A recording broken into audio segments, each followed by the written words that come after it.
दोस्तों, जैसा कि आप सभी को पता होगा कि बिहार में सत्ता परिवर्तन के बाद कुछ अलग ही भूचाल शिक्षा विभाग में खासकर मच गई है। खासकर शिक्षक भर्ती 3.0 को लेकर। साथ ही आपको बता दें कि 3.0 की परीक्षा मार्च में ही होनी है, यह बात तय है। साथियों, इसकी पुष्टि के लिए आपको हम कुछ कुछ ऑथेंटिक खबर दिखाएंगे, जिससे आपको पता चल सकेगा। और साथ में आज के अखबार में क्या कुछ दिया गया है इस बीपीएससी थर्ड फेज को लेकर, है ना, उसके बारे में बात करेंगे। साथियों, आपका बिना समय लिए, क्योंकि आपके अनुसार एग्ज़ाम बहुत ही नज़दीक है, ऐसे में आपको तैयारी करना भी बेहद ज़रूरी है और खबर से भी रूबरू होना ज़रूरी है।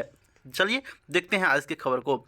साथियों, आपको बता दें कि आपको पता है कि शालिनी मिश्रा, इसके बारे में थोड़ा सा जान लीजिए। शालिनी मिश्रा यहाँ पर देख सकते हैं कि विधायक है, वह केसरिया विधानसभा का, केसरिया विधानसभा का। और यहाँ पर देख सकते हैं आप जेडीयू का यहाँ पर तीर का भी चिन्ह है। इसे आप समझ सकते हैं कि उन्हीं के वो मतलब विधायक हैं, जेडीयू के ही। और उसके द्वारा ट्विटर पर ट्वीट किया जाता है 9 घंटा पहले, करीब अभी से 9 घंटा पहले। माननीय मुख्यमंत्री श्री नीतीश कुमार जी के नेतृत्व में हर विभाग में नियुक्तियों का सिलसिला जारी है। इसी क्रम में शिक्षक बहाली के तीसरे चरण का विज्ञापन जल्द ही आने वाला है, जिसमें लगभग आपको 65,000 सीट देखने को मिलेगी। हालांकि यह सीट का जो बात किया जा रहा है, यह फिक्स अभी तक नहीं हुआ है, क्योंकि सभी जिला शिक्षा पदाधिकारी को लेटर लिख के रिक्तियां मांगी गई थी और आज आपको बता दें कि रिक्तियां सौंप दी गई है। आपको बहुत ही कम समय में, विद इन 1 वीक के अंतर्गत, आपको नोटिफिकेशन भी देखने को मिल सकता है और आपको कितनी रिक्तियां आने वाली है सब क्लियर हो जाएगा। और आगे जब हम देखेंगे कई अखबार के माध्यम से क्या कुछ खबर आया है, 70,000 शिक्षकों की भर्ती के लिए विज्ञापन इसी माह होगी जारी। साथियों, आपको कहीं से कहीं पे 65, कहीं पे 70, कहीं पे 71 देखने को मिलेगा। ऐसे में आप इस सीट को लेकर ऑथेंटिक नहीं मानिएगा, क्योंकि आपको इसी के अप्रॉक्स में रहेगा, 65 से 75 के बीच, 65 से 75 के बीच। या तो 70 भी रह सकता है, 60 भी रह सकता, 65 भी रह सकता है, या 75 भी रह सकता है। तो अब खैर वो कितनी सीट आती है बन के, उसके अकॉर्डिंग निकाली जाएगी वैकेंसी। सबसे बड़ी बात है कि मार्च महीने में ही एग्ज़ाम होनी है, इसको लेकर बहुत से अभ्यर्थी अभी भी कंफ्यूज में हैं। साथियों, आपको बता दें कि आपका कन्फ्यूज़न अब शायद क्लियर हो जाना चाहिए, क्योंकि जब आप देखते हैं कि एक विधायक के द्वारा ट्वीट किया जाता है, आप ट्विटर पर भी सर्च करेंगे शालिनी मिश्रा, तो उसके ट्विटर हैंडल पर आपको 9 घंटा पहले ट्वीट मिलेगा। और शालिनी मिश्रा कई बार माननीय मुख्यमंत्री के साथ हमेशा कार्यरत रहती है और कहीं न कहीं अपने विभाग की खबर ज़रूर रखती है। ऐसे में मुख्यमंत्री के ट्विटर हैंडल पर पोस्ट तो नहीं देखेंगे, उनके द्वारा पोस्ट किया जाना मतलब पहले आपको ऑफिशियली अनाउंस हो जाएगा, उसके बाद पोस्ट किया जाएगा उनके ट्विटर पर। लेकिन जब साइड से खबर मिल रही है तो स्रोत यही सब होता है, ऑथेंटिक खबर का। तो इस स्रोत को आप मानिए और बिना किसी देरी का आप 1 महीने का प्लान बनाइए। 1 महीना नहीं, आप 28 दिन एक रिचार्ज पैक समझिए। 28-29 दिन का फरवरी का महीना है और मार्च में कब एग्ज़ाम होगी, मार्च के लास्ट में होगी, बीच में होगी, या फर्स्ट में होगी, या तो ऑफिशियल अनाउंसमेंट आएगा तभी होगा। क्योंकि आपको हम फाकेबाजी करके काहे बता दें कि एग्ज़ाम अब होने वाली है।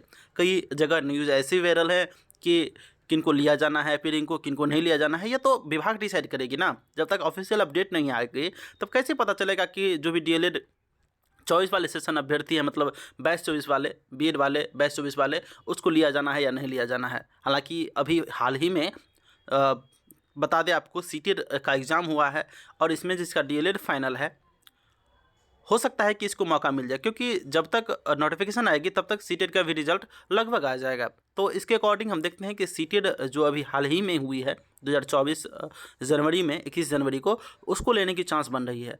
फिलहाल बात रही एसटीईटी की।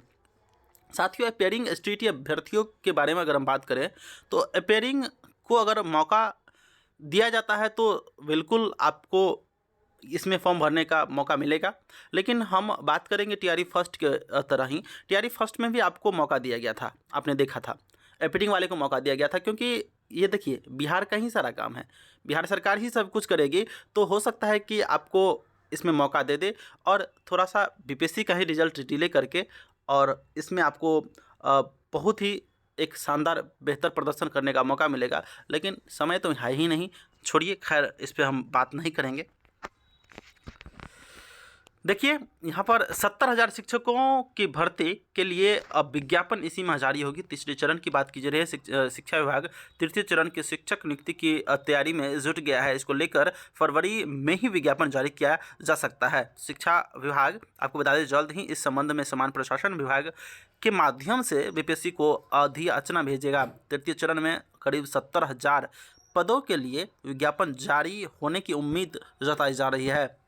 विभाग ने निर्णय किया कि दूसरे चरण की नियुक्ति के तहत पूरक रिजल्ट अब प्रकाशित नहीं कराया जाएगा। 15,000 पदों के लिए पूरक रिजल्ट जारी होना था। अब इन 15,000 पदों को भी तृतीय चरण में शामिल कर दिया जाएगा। अब तक 2 चरण में आयोग के माध्यम से चयनित 2.25 लाख से अधिक शिक्षकों के को नियुक्ति पत्र प्रदान कर दिया गया है। पहले चरण में 2 नवंबर 2023 और दूसरे चरण में 13 जनवरी 2024, यहाँ पर एरर है 2014 लिख दिया गया है, 2024 होगा, को राज्य भर में नियुक्ति पत्र प्रदान किया गया था। दोनों चरणों में पूर्व में नियोजित 20 से 25,000 शिक्षक आयोग द्वारा भी चयनित हुए थे। इन पदों को भी तृतीय चरण में जोड़ा जाएगा। इससे पहले इन नियोजित पदों को नियमित पद के रूप में सृजित किया जाएगा। साथियों आपने देखा कि जो भी नियोजित शिक्षक आपको बता दें कि बहाल हुए थे, उसका पद नियमित करके उस पद को आपको थर्ड फेज में जोड़ दिया जाएगा। और इस थर्ड फेज में जिसका मल्टीपल रिजल्ट हुआ है, जो नियोजित शिक्षक चयन हुए हैं वो वाला, और आपको बता दें कि पता होगा आपको कि इससे पहले जो भर्तियाँ हुई है सेकेंड फेज में भी जुड़ी थी रिक्तियाँ, और उसके बाद जितना सारा अभी रिटायरमेंट हुआ है सब टोटल कलेक्ट करके उस पद को जोड़ने के बाद जितना सीट वैकेंट बचेगा वो आपको उस पर वैकेंसी दी जाएगी। हालांकि टोटल वैकेंट सीट पर वैकेंसी कभी नहीं आती है, ये बात आप ध्यान रखिएगा। सरकार अपने अकॉर्डिंग वैकेंसी कितनी देनी है वह डिसाइड करती है। साथियों इसके अलावा बहुत से अभ्यर्थी पूरक रिजल्ट का मांग कर रहे थे बीपीएससी टीआरई 2 का। तो ऐसे में आपको बता दें कल विभाग की ओर से एक लेटर पब्लिश किया जाता है कि पूरक रिजल्ट प्रकाशित करने के दबाव बनाने वाले अभ्यर्थियों को परीक्षा से वंचित किया जाएगा। मतलब अगर आप बीपीएससी फेज़ 2 में थे और आप अगर डेट ऑफ बर्थ वाइज भी छट गए हैं तो आप पूरक रिजल्ट के लिए मांग नहीं कर सकते हैं। ऐसे में विभाग तृतीय चरण की पूर्णतः तैयारी समझिए कर ली है। आपको मार्च महीने में ही एग्ज़ाम होगी, फरवरी में आपको नोटिफिकेशन देखने को मिल सकता है। ऐसे में पूरक रिजल्ट दिया जाना विभाग के ओर से शायद संभव नहीं है। संभव अगर है भी तो विभाग नहीं देगी, ऐसा विभाग के द्वारा पहले ही स्पष्टीकरण आ गया है। अगर आप इस पर जोर जबरदस्ती करते हैं विभाग पर या बीपीएससी आयोग पर कि आप पूरक रिजल्ट दीजिए, नहीं तो हम ये करेंगे वो करेंगे, तो आप पे कानूनी कार्रवाई के साथ साथ आपको अगले परीक्षा से वंचित भी किया जा सकता है। ऐसे में आप सतर्क रहें। आप सरकार के खिलाफ सही है, जाना सही है, लेकिन आप कर भी क्या सकते हैं, है ना। खैर इस पर हम विशेष टिप्पणी नहीं करेंगे, है ना। पूरक दिया जाए, का रिजल्ट दिया जाए या नहीं दिया जाए, सरकार अपने साइड से डिसाइड करेगी। यह सरकार के हित में जो हो वो करेगी।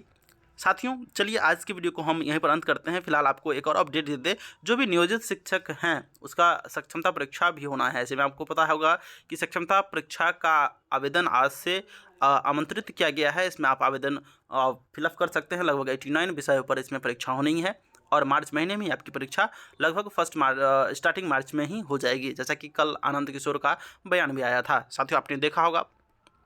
चलिए वीडियो को ज़्यादा लंबा नहीं करेंगे। Thanks for watching.